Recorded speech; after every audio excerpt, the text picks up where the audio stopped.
আসসালামু আলাইকুম রহমতুল্লাহ বারাকাতুহু। অনেকে প্রশ্ন করে ডাকসু নির্বাচনে কে জিতবে।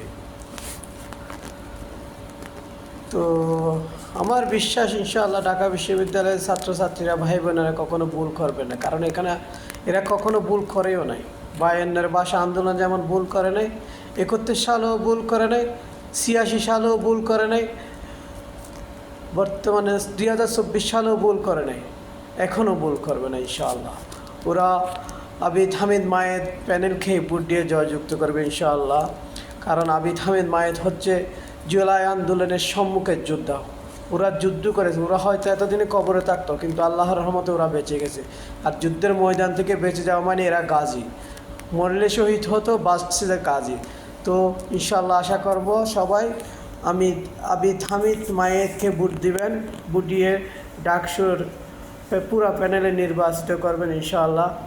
কারণ ওরা হেরে গেলে বাংলাদেশ হেরে যাবে। আর যারা গুপ্তবাহিনীতে ছিল, যারা আওয়ামী লীগের বিভিন্ন পদে ছিল, তাদেরকে ভোট দেবেন না। তারা নারীদেরকে হেনস্থা করে, তারা নারীদেরকে ধর্ষণের হুমকি দেয়।